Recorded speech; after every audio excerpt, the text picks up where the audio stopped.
No, I don't know. nobody can see yet. Okay, now We we're are live. live. Okay.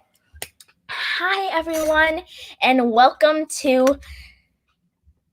Tonya Nicole's No, no. Try it again. Talks and Tea with Tonya Nicole. Try it again. Okay. Try it again. You said you want to do the intro. Do it just right. Okay.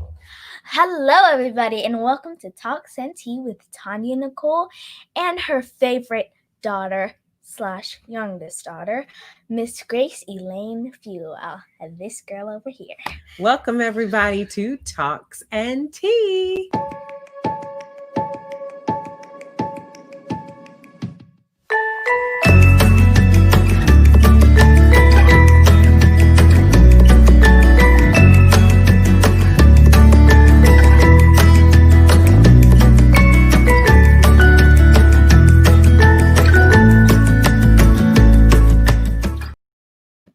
Hello, everybody. So we're back. And as Grace introduced us so nicely earlier, this is Talks and Tea with me, Tonya Nicole, and my favorite youngest daughter, Grace.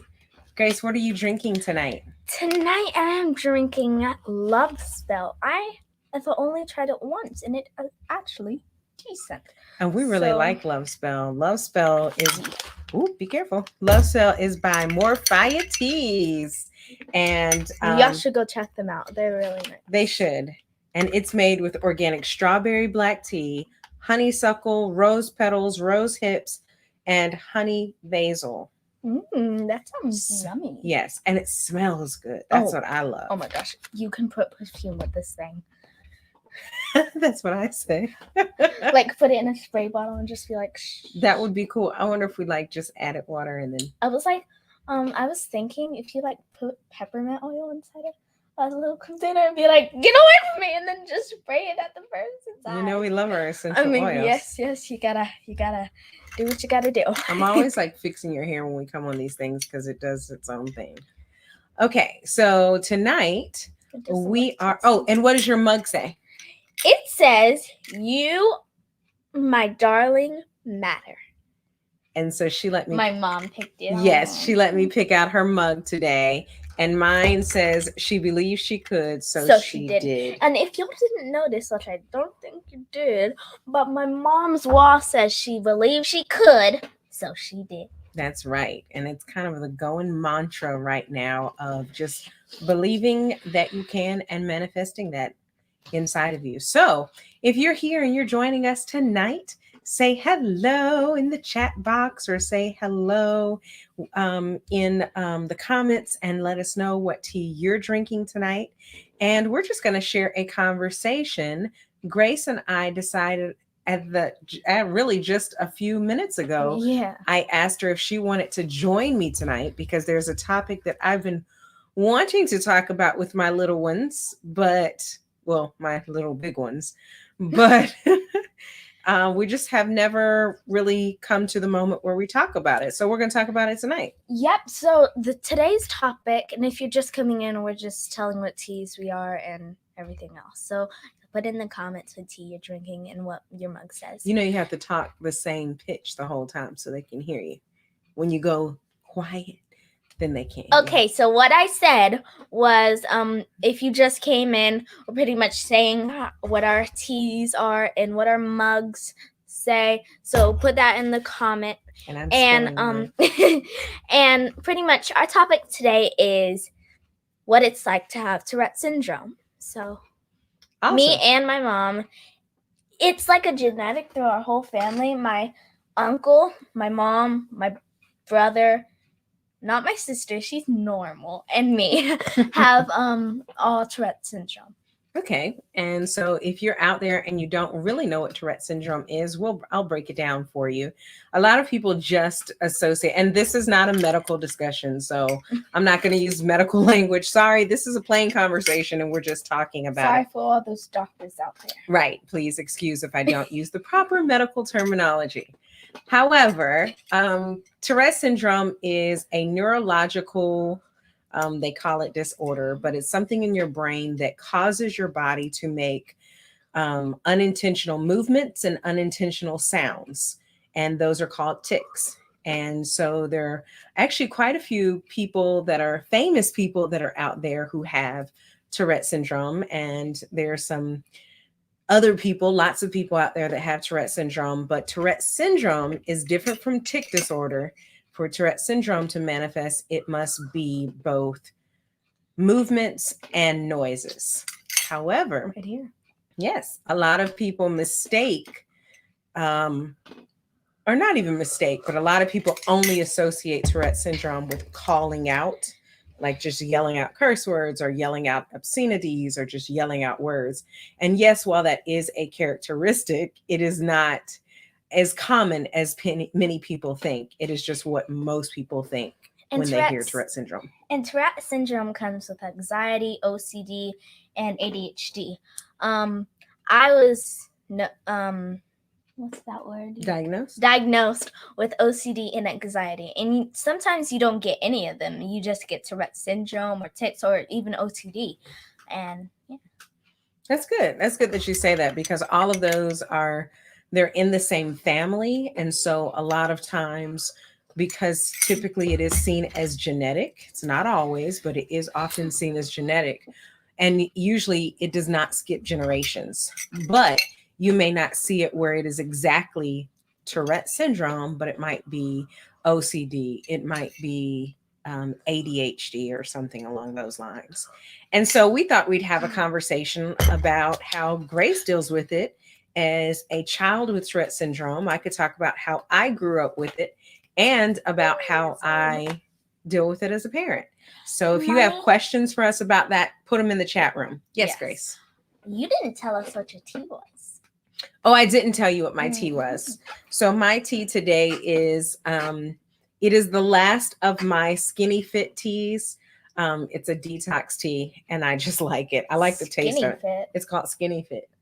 Well, there you go. We got some Skinny Fit tea in the house. That's right. It's an easy detox tea that you can take every day. Okay. So, and you know how I like it. A little bit of honey. Mm-hmm. She even made mine. I mean, I think that's a little too much little honey. I put too much honey in it? No, a little too much little honey. That's an oxymoron. All right. So as we talk about Tourette syndrome, please stop slurping that drink. They just hear it. It's right there on the mic. Wait, y'all. I stopped slurping. Okay. So, as I said, as Grace said, we do have a family history of it, and I grew up with it, and so did my brother. So my brother's older than me, so I kind of had the benefit of him having it before me. And so as it related to Tourette syndrome, I didn't have as many challenges as my brother probably did. My mom still gets emotional to this day talking about how she discovered that my brother had Tourette syndrome. And I wanted to mention this. There are some really famous people, and maybe they're not really famous, but Jamie Grace, which is Grace's favorite singer, actually has church singer. My favorite church singer. Nice. Okay. She actually has Tourette syndrome, so that's really cool. We learned about when I was younger, there were some basketball players that had it and other people. So it was just really cool seeing that, you know, you're not the only one who have it.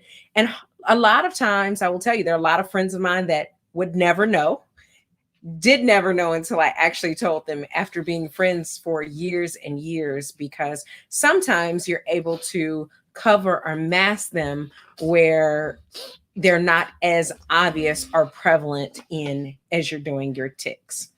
All right, Grace, do you want to talk a little bit about you and maybe in school how that looks? Or well, I'm not that different from people. I just have another thing some people don't.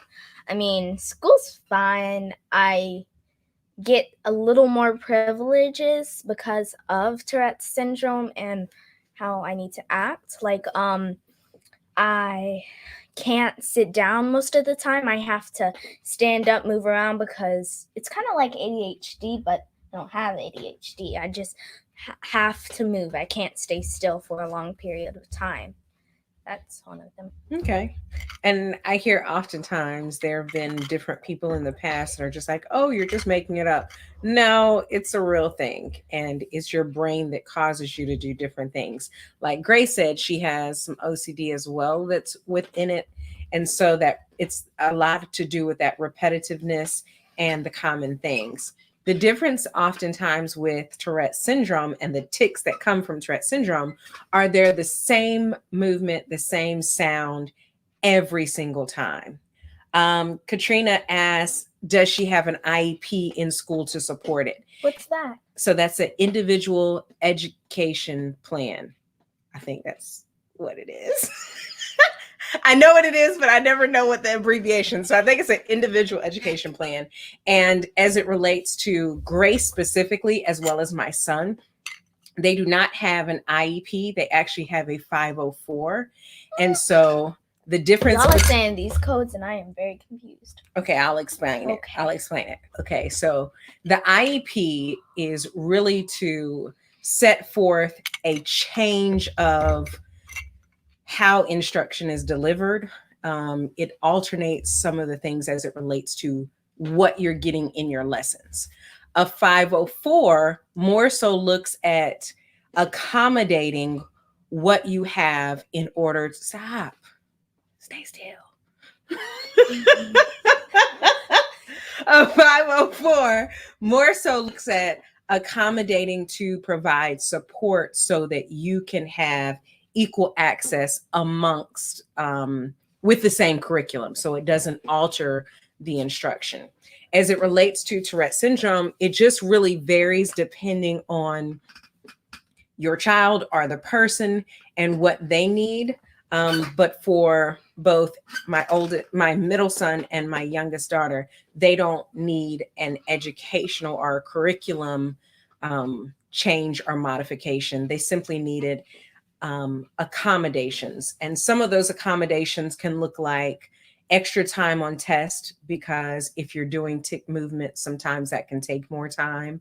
Or sometimes your tick, as it relates to the noises that you make, when you try to suppress them, they're that much harder. And if you can imagine a child or even an adult that hasn't learned how to cope with that, if your body is doing all of these actions that you can't control, and then your mind is trying to control it, then that takes away from your concentration on the lessons. So sometimes that can look like more time. It could look like brain breaks, which, yes, all kids have energy, might need to stand up, might need a brain break. But for someone with Tourette syndrome, it looks a little different because they really have to adjust their brain. The calmer they are, the less you will see them. But high anxiety increases the tics. And so high anxiety can be positive or negative. If they're in a highly stressful situation, you will see more tics. If they're overly excited, you will see more tics. Like when I'm in tests, as you said, I have to take longer for them. Mm-hmm. Like my Scantron, and I have to go in different rooms and stuff. And so sometimes I get really stressful with my anxiety, and they just say, go take a walk or something like that so I can calm down. And last year, I actually had a little squishy ball that Ms. Coleman gave me to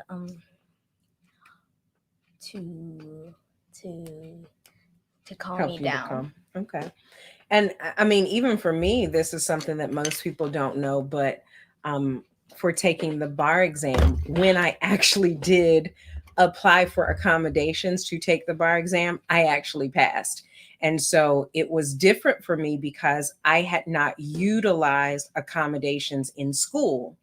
And it was not until I took the bar exam where I actually needed those accommodations in order to be successful. And so it still affected me even as an adult versus just seeing it as a child. In school, I didn't need it as much because the time that was allotted and the different things that were provided, I was able to move forward. It ended up biting me in the butt because as I got older and the first time that I took the bar exam, I didn't have those accommodations and I subsequently didn't pass. What's the bar exam? In order to practice law. Yeah. So in looking at that, in retrospect, it's not just something that people don't Don't do. Thank you, Katrina. Thank you very much. And who knew that she says, I remember when you're trying to pass it, glad you did.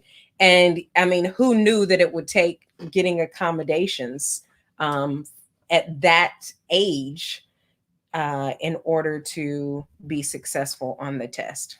So, And my mom like diagnosed me when I was like 2. well, I didn't diagnose you. Yeah, the doctor my mom got me diagnosed like when I was 2, very, very young. And most people don't do that because it's hard to understand until it's something like really, really urgent or something. Yes. So as it relates to Tourette syndrome, you typically don't even know or can't really, most doctors do not diagnose children with Tourette syndrome until around the age of 5, and that's young. However, in in circumstances, go ahead. Our family like has it, as I told you, the genetics of a lot of people have Tourette syndrome. So right when I was ticking and doing stuff, they said, oh, she got Tourette syndrome. Yes. So it was easier to diagnose because she was so much younger. And even though it's genetic, ironically enough, my oldest daughter does not have it. And so it's not a guarantee that it passes down. And this is one of those things that most people don't really talk about. You know, and you may see different things, you may wonder different things, but you don't really talk about. I remember when I first shared a little talk about Tourette syndrome about Grace because she loves to sing. And she had a tic that it was some noise. I don't know if it was like clearing your throat or something like that. But she loved to sing, and she is really good at, but she would sing in front of the church and people would look and make comments. And so sometimes it's easier, and Grace seems to like it, and you can share that, but to share with people what's going on so that in their mind they're able to reason it. And some people still don't, because in my class this year, some of them don't even know, but that's okay with me. If they ask me a question, I'll tell them, and it doesn't hurt me because not everybody has it, and that just makes me special. That's a good way of putting it. And what I love about it, and the interesting thing about Tourette syndrome is, you know, sometimes it's easy to accommodate or understand people that have visible differences or visible disabilities, you know, that we can see. It's easier to accept those, and it's easier to go ahead and be responsive to that. However, something like Tourette syndrome, where it's not really commonly known, it is not really something that you could just look at us and say, oh, she has Tourette syndrome. It's not one of those things. And so, barring a conversation, you really don't always know. And it's very important, if you're out there, especially in school settings and working with younger children, that you don't always just discount them as, you know, being a child without discipline or being an unruly child, because you never know what the circumstance is that they're going through. Danielle said, great conversation and transparency. Cool. And some people like lose some of their Tourette syndrome and get different ones. Like me, I used to have this tic where I kept holding up my plate, and it was like I just put it up, and even bowls and cups, I would just leave it on my hand and I would eat. And they're like, put your thing down, and I'll put it down and put it back up. And that was one of my tics. And then I lost that tic and got this tic where I started. Mm-hmm. And yeah, and sometimes you stay with the tics like forever, and you can never not have them. Right. Tourette syndrome is not curable, at least not yet. And so tics are the result, you may lose a lot and only have one. Right. And by lose, she means there are some that you grow out of, but you may acquire new ones as you get older. And so there's some ticks. Oh, Mr. Nick said, "Hey, Grace." Hi. And He said he miss you so much. I don't. Mr. Nick from the Y, Shades Valley. Oh, okay. Okay, I remember. Yeah, see, Hi. Nick, you gotta come around. She's forgetting. You gotta come around. Once this COVID is over, we gotta connect. And what was I gonna say? I forgot what I was gonna say. That's okay. I'll bring up something, and this will be good. Let's answer this question first. Are there medications to reduce the symptoms? And that's a really good question. There are some. A lot of times, doctors refer ADHD medicines to address Tourette syndrome. I'm not a fan of it because at the end of the day, it cannot be cured. And when you're looking at beyond, okay, it can't be cured. So, yes, it might be able to calm them or find comfort. But for me, I'm not a fan of doing things to change who you are, or that will change your mood in a certain way. And early on, back when I was young, the medicines were harsh and they were still similar medicines to ADHD medicine. But those medicines, you all know, those 90s medicines that they were giving to children to learn stuff, it really just caused them to change their entire behavior and who they were. My mom never did them on me, but she did try on my brother and just hated the effects. And so she didn't do it. And so we stopped that. You want to talk about what the doctor just said about that program? Well, hold on. Okay. I want to go back to what you were saying about how you can bring back Can we finish the medicine first? Let me finish this question first, and then we'll go to that. So one of the things she said, we just saw the neurologist, and the neurologist is the doctor that diagnoses it, and really they see them on a yearly basis or thereafter. Because Tourette syndrome comes with a brain disability. Right, because it is a brain, it's a neurological thing. But with that, she was saying that this new neurologist, she specializes in the area of Tourette syndrome, and she has a clinic that helps to teach young children, especially, coping mechanisms that allow them to, as she said, you can't stop the tics, but adjust them so that you're kind of doing more welcoming behaviors. Sometimes tics can be, and this would be where you would consider medicine, is they could be self-harming. I used to have a tic where I would rub very hard my stomach area, and it was like raw. My brother had a tic where he would jerk his arm like that, and he would have his elbow area would be super sore. And so depending on what the tics are, it is a consideration to definitely think about. Grace once had a tic. Oh, I forgot about this one. I don't know if you still do. But Grace once had a tic where everything she had, she would pick up and she would put it to her nose and kind of sniff it, but she wasn't sniffing it.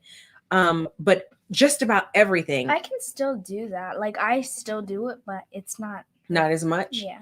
And that was a scary one because just imagine she's in the second grade, in the first grade, and she's picking up M&Ms, she's picking up Skittles, different things like that, that because of this tic, she's putting it straight to her nose. But I'm more mature now. I know what I'm doing. But that's actually smart because I had to really work with her on that of saying, I know you can't help it, but as soon as it's going up, let's think of other things, other ways that you can still get that sensation. And sometimes you even taught me just to sniff my hand or something because... And that's what I'm usually doing. I don't like pick up everything. I just like... Oh, is that why you changed to that one? I think so. So that's what the doctor tells us. You sometimes replace with other things. Okay, go ahead and say what you were going to say, and then we'll answer the next question. Okay, so I was going to say about going back to when you were talking about... Wait, hold on. What were we talking about? You just said it too. Okay, if y'all remember, put in the chat because I forgot what she said. Yeah, me too. See, between the two of us, we'll forget. And I'm the young one. I know.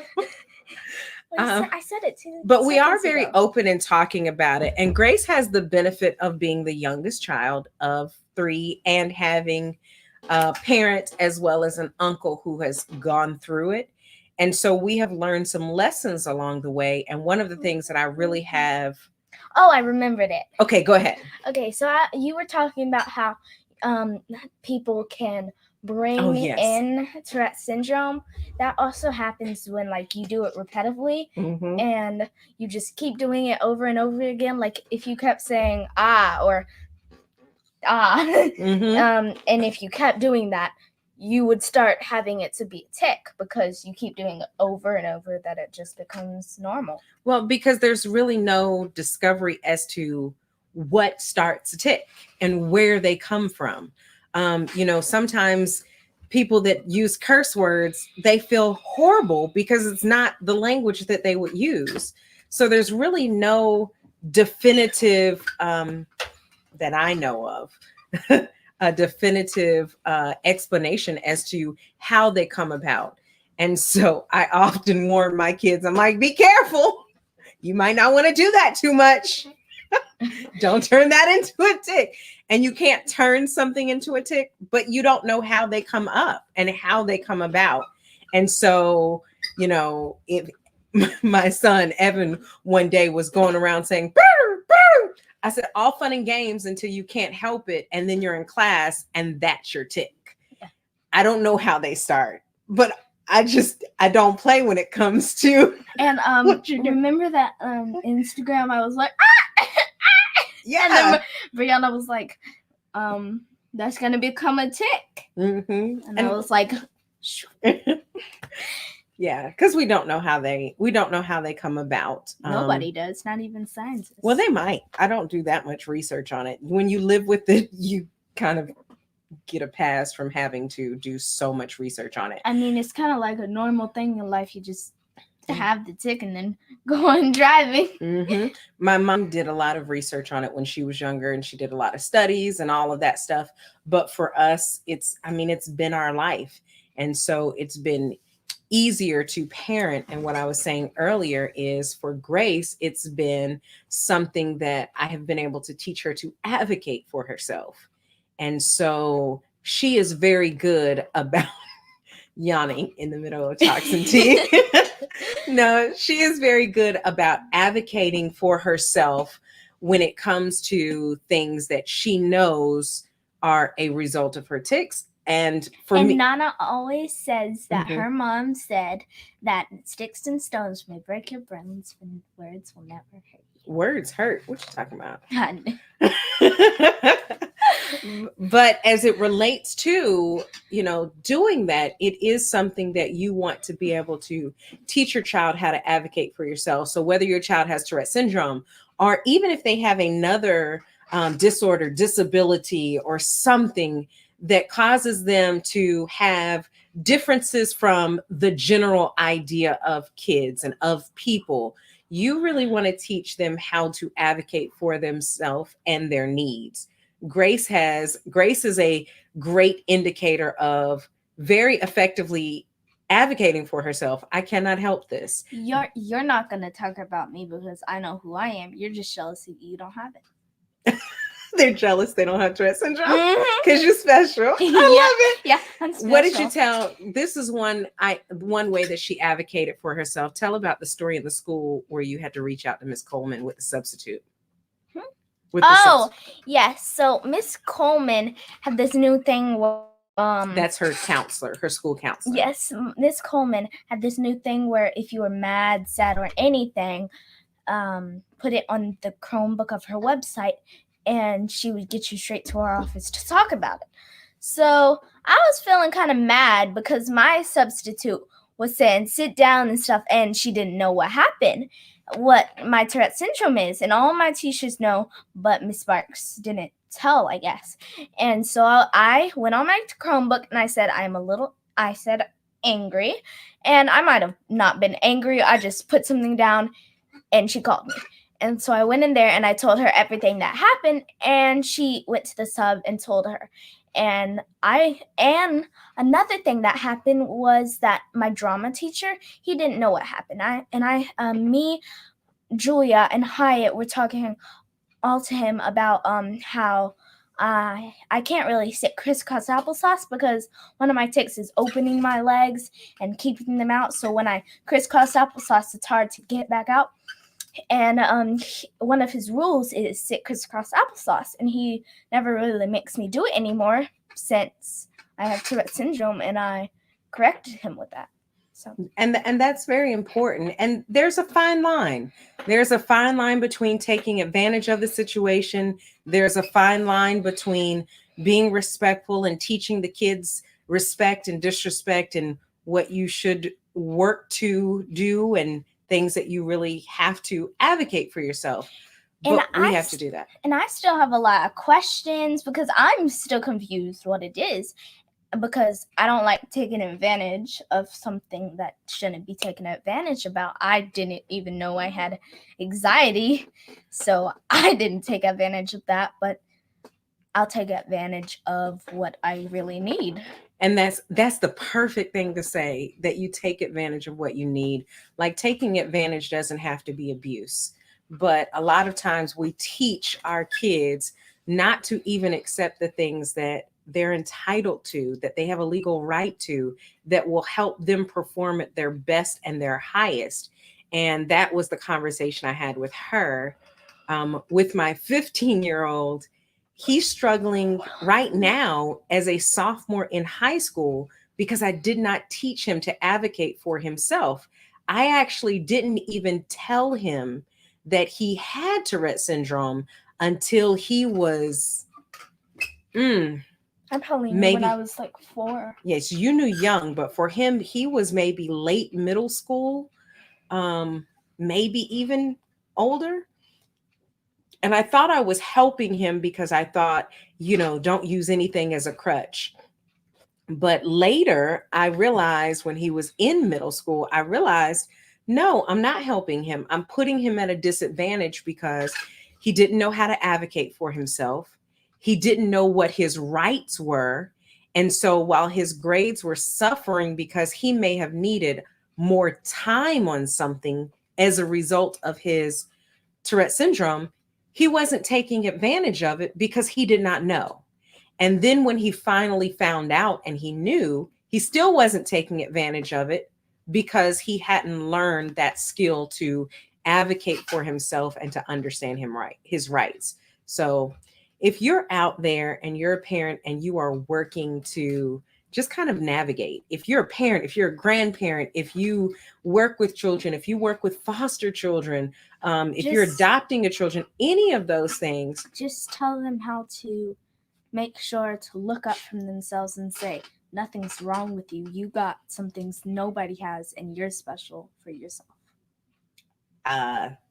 There you have it. Children. There you have it. No, that was better than I would have said. And that's a perfect segue to go out. Thank you all for joining us. If you have any questions, and if this buzzes some conversation, that we may come back on, I might be able to convince Evan to come on and have more conversations like this. And Brianna come on talking about how she doesn't have Tourette syndrome because she's normal. Weirdo.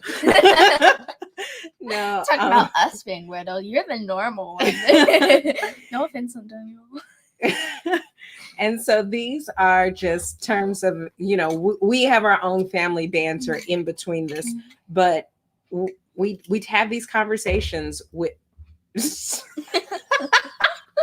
What? I got a piece of that tea stuff. Oh, because it's loose leaf tea, y'all. So it's starting to come out.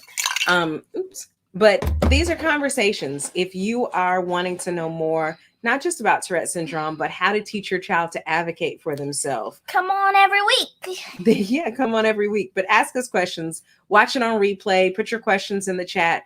And I have one more goodie. If you are on here and you're wondering more questions about how can I navigate parenting, motherhood specifically, join me tomorrow for a free webinar. It is when because I said so isn't enough. And let's Free? free. I might even join. You won't, because she's going to be in school. For parents, we are busy, busy, busy. So join me for a power hour lunch at 11 Central Time, 12 Eastern Standard Time. And let's talk. If you're a mother, join me. The link is, I will add it to the chat, but the link is in, it's Zoom. And I would love for you all to join me tomorrow. Free webinar, 11 a.m. Central, 12 Eastern. Go ahead. And make sure you have your tea. And since it's lunchtime, you might want to bring a sandwich or something. Yes, that's exactly it. Bring your lunch. Let's talk. Let's chat. It's a conversation, and we have to continue these conversations. 2020 may not have turned out how we wanted it to be. And truth of the matter, 2020 vision makes things very clear. And for some of you all out there, you realize that your parenting needs a little work, and not just work as it relates to, oh, somebody's better than the other, but where's my support group and where are those other opinions that I can talk with? And one thing is, if you don't say what you mean, then your voice won't be heard. My baby's deep, y'all. Oh, okay. All right. Danielle says, I remember when I learned you had Tourette syndrome while at camp. I made a comment, I believe, like, you act like you have Tourette's. And you responded, I do. And so she asked, how did it make you feel, or when someone mentions it before you do? So that is so funny. We're going to answer that question to go out. They can't see me. Oh, yeah. Sorry. In college, same thing happened. I was walking from a middle school volunteering with someone, a friend, and he was laughing and we were laughing about some subject. And he says, ha ha ha, yeah, like they had Tourette syndrome. And, it just kind of hit, it was like, oh, dang, you got me in that shot. But yeah, they were just like, boom, boom. But it's an opportunity to share. Because my mom was so open and good with teaching us, and because I had my brother, so I didn't have to go through it alone. And the same with the children, being able to handle it very lightheartedly and to address it and feel confident about it, not really trying to hide it, but learning how to cope with it and accept it, as Grace said, as a special part of you that makes you different. Then you're able to handle those things. And I knew it wasn't a personal attack against me and my character. It was just something you didn't know. And then it gave me an opportunity to share and go from there. And the more we share with one another, just like these conversations, just like what Talks and Tea is for, the more we do it, the better off we'll be in the long run. And let them know, because it's no different than what they are. I love it. So this has been Talks and Tea with me, Tonya Nicole, and my dear, sweet, favorite youngest daughter. Youngest. Gracie daughter. Lane. Gracie Lane. Peace. Is that how you do it? I think